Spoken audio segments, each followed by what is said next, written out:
Vamos a tocar algunos temas hoy relacionados con la suspensión que dictó de manera arbitraria, prácticamente un sabadazo, por parte del ministro Lainez de la Suprema Corte de Justicia de la Nación, contraviniendo normas constitucionales, legales, la propia tradición del tribunal.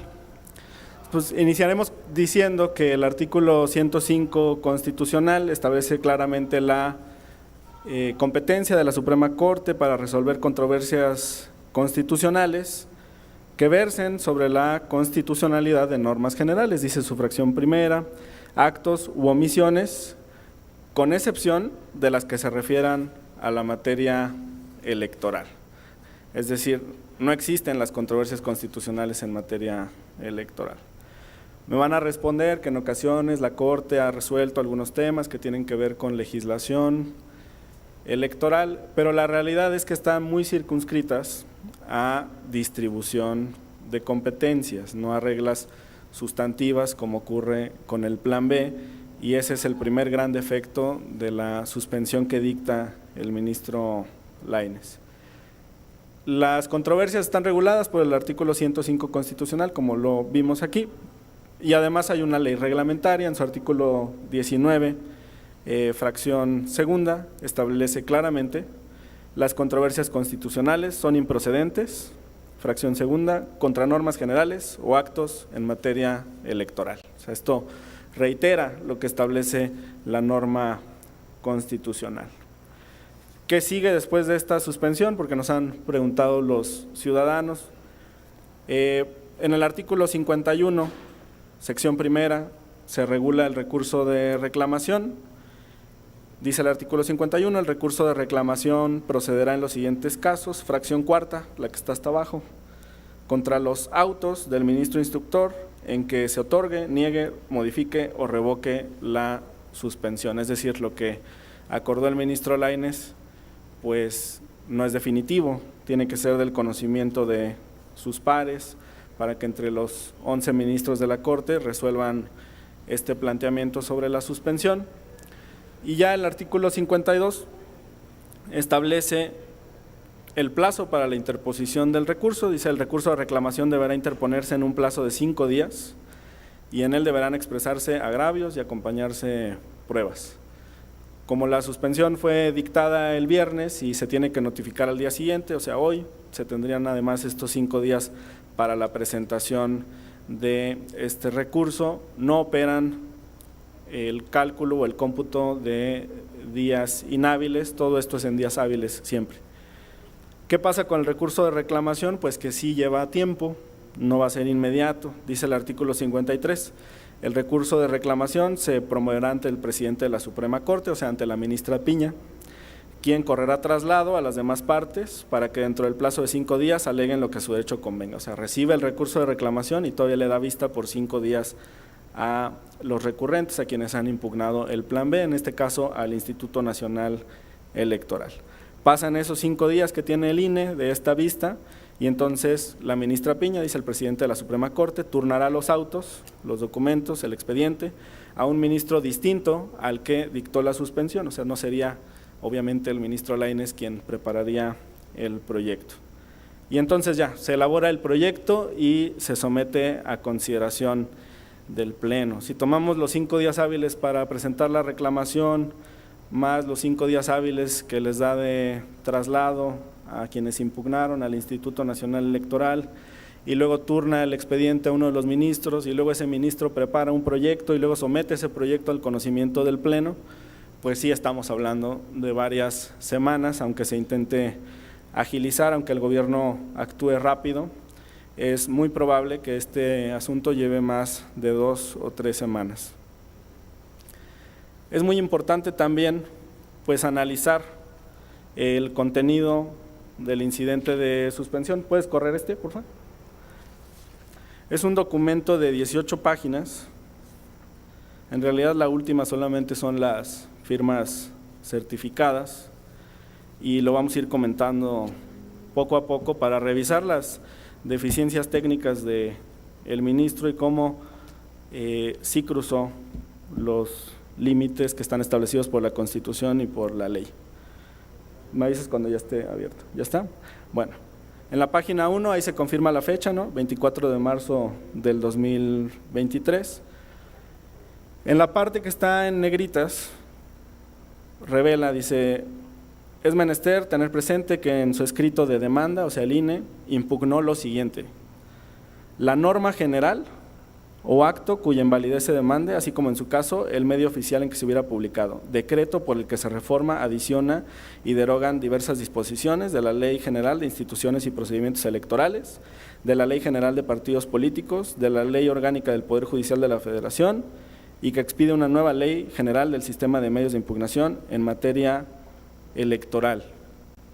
O sea, el propio ministro cita lo que está impugnando el INE, y está muy claro que lo que impugna es una norma general, y lo que acabamos de leer es que resulta improcedente el análisis de una norma general en materia electoral. O sea, el propio ministro, desde el primer párrafo en donde cita la demanda del INE, está aceptando que se realizó de esta manera.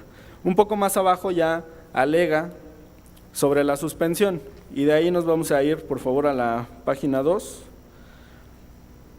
El punto 2 de la petición de suspensión es para que permanezcan las cosas en el estado que se encontraban y el INE pueda contar con órganos de dirección, ejecutivos, técnicos y de vigilancia, o sea, la estructura, la burocracia dorada.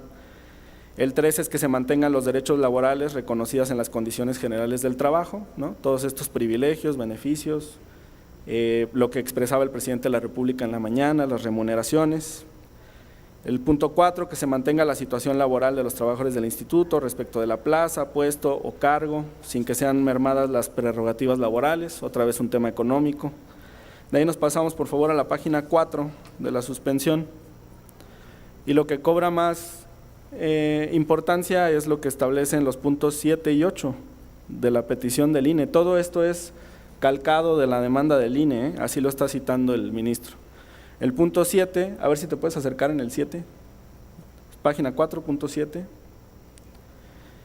que no extinga el fideicomiso Fondo para atender el pasivo laboral del Instituto Nacional Electoral, o sea, defendiendo sus fideicomisos para el retiro dorado, pues se vulnera la prestación laboral, o sea, el privilegio contemplado en el artículo 69 del Estatuto del Servicio Profesional y de la rama administrativa.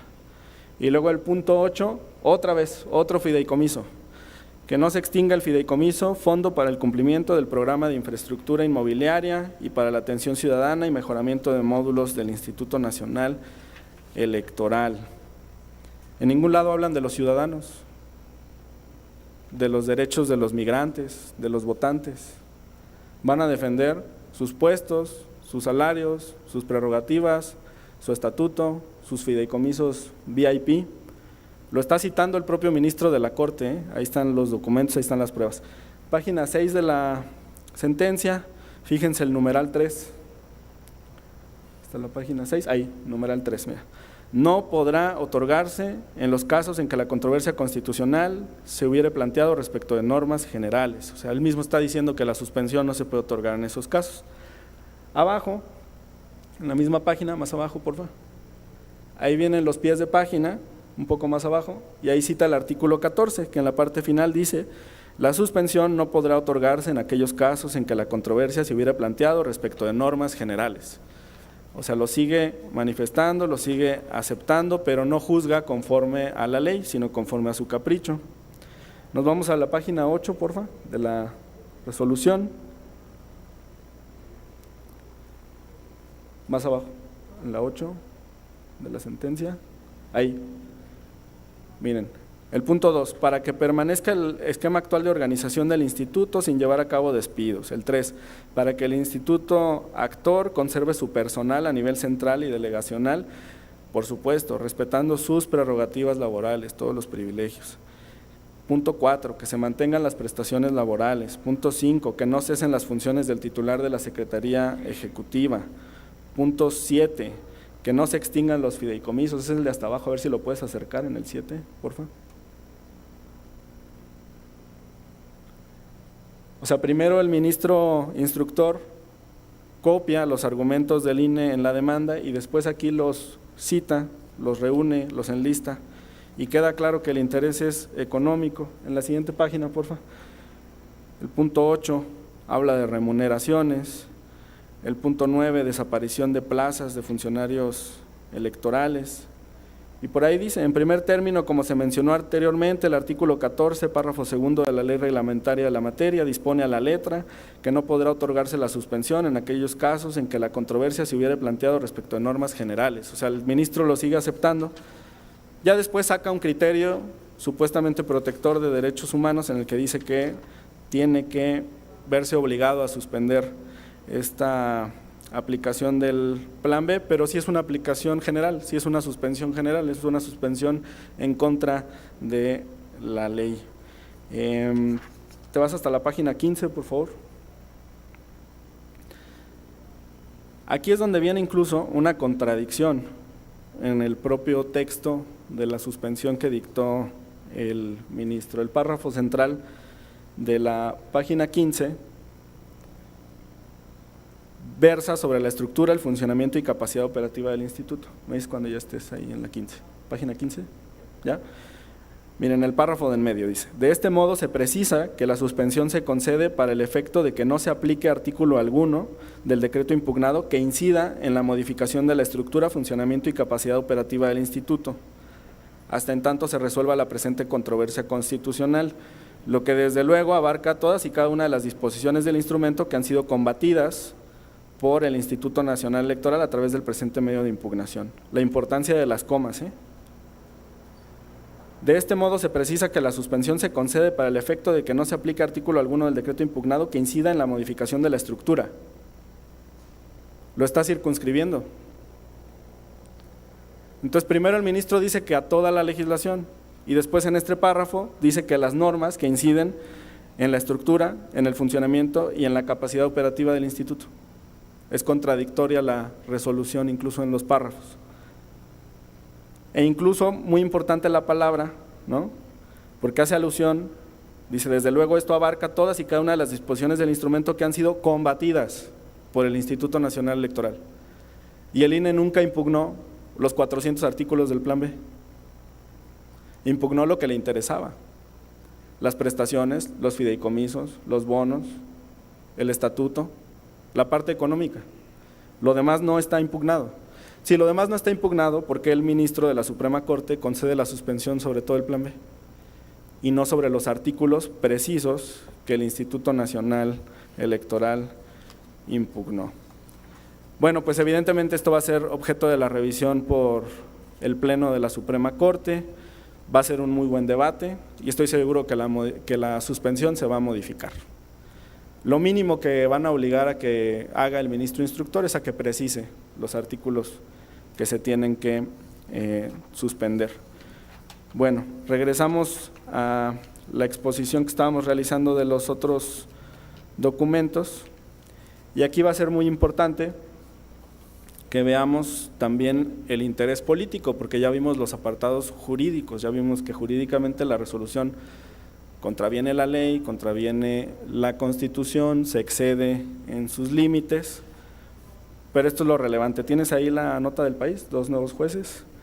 Esta es una nota del periódico El País que sale en diciembre del 2015, 11 de diciembre del 2015, está firmada por David Marcial Pérez, entonces reportero, está también firmada bajo la agencia F, ¿no? Y dice la cabeza, 2 nuevos jueces inclinan el Supremo mexicano al lado conservador. Norma Lucía Piña y Javier Lainez son 2 juristas de gran prestigio académico y profesional, pero sin el sesgo progresista de sus antecesores. Pues esta es la inclinación ideológica. Y no es que lo esté diciendo el presidente de la República, López Obrador, en este momento, o que como diputados lo estemos manifestando. Si traen el emblema del conservadurismo, si desde su designación los medios de comunicación lo sabían y la ciudadanía también, su perfil es ese, conservador, y eso precisamente es lo que van a defender en la Suprema Corte. Tenemos también un video sobre las ideas del ministro Lainez. Fue el principal defensor del incremento del IVA en la frontera y esta es una entrevista con Excelsior, que dio hace ya algunos años cuando era procurador fiscal, cuando era subordinado de los gobiernos prianistas. Recuerdo que hace muchos años, cuando se establecieron estas zonas diferenciales de tributación, como es la zona fronteriza, como es la franja fronteriza, se argumentaron varias razones que no cabe duda que eran valederas en su tiempo, pero siempre se pensó que sería un régimen, al final de cuentas, transitorio, perentorio, cuando las condiciones cambiaran y cuando la situación de la zona fronteriza tuviera características muy similares a las del resto del país. Es correcto, es exactamente como lo has dicho tú. Transcurrido el tiempo, se detectó que esas diferencias que justificaron en su momento el tener una tasa diferenciada ya habían desaparecido, y que por lo tanto era necesario homologar ya la tasa y evitar las distorsiones que estaba creando esta diferencia de tasa. Bueno, finalmente se homologó ya el IVA en todo el país. Qué bueno. Déjame avanzarte que en el tiempo que llevamos ya con la vigencia de la tasa homologada, afortunadamente la Secretaría de Hacienda y la Secretaría de Trabajo nos hemos dado cuenta que no ha habido una afectación como se anunciaba que iba a haber en esta zona fronteriza.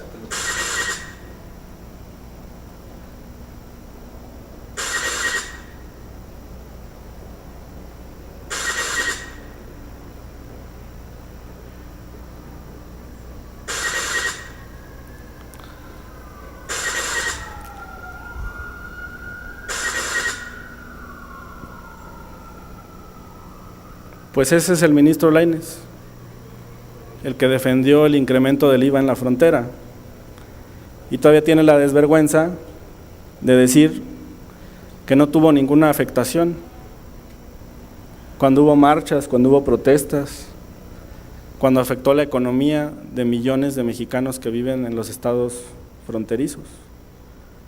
Por eso su principal petición al presidente de la República, López Obrador, siempre fue la disminución de los impuestos. Entonces él crea un programa al que se acogen cientos de miles de empresas para poder reducir el impuesto sobre la renta y también otros impuestos fronterizos.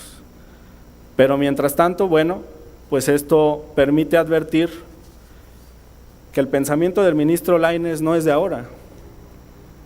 Era un conservador desde que trabajaba para los gobiernos del PRI y del PAN, que no le importó sangrar al pueblo elevando los impuestos y que era el principal defensor de ese incremento. Su pago por esa cruzada contra las familias de los estados del norte del país fue el asiento en la Suprema Corte de Justicia de la Nación, así le pagaron. Y ahora, bueno, pues va en contra también de la ciudadanía, de nuestros migrantes, bloqueando el plan B. Confiamos en que el recurso de reclamación nos va a favorecer en la Suprema Corte de Justicia de la Nación, y también les queremos adelantar algo para mañana. No sé si puedes poner la imagen, el flyer. Mañana a las 10 de la mañana en el salón de protocolo del edificio C vamos a tener un encuentro con el Contralor Interno del Instituto Nacional Electoral.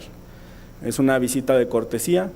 Viene a la Cámara de Diputados a exponernos con mayor profundidad el informe del que ya hemos compartido algunas porciones con ustedes. Entonces están cordialmente invitados.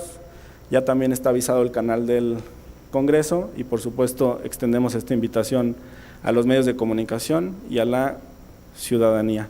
Muchas gracias por su atención.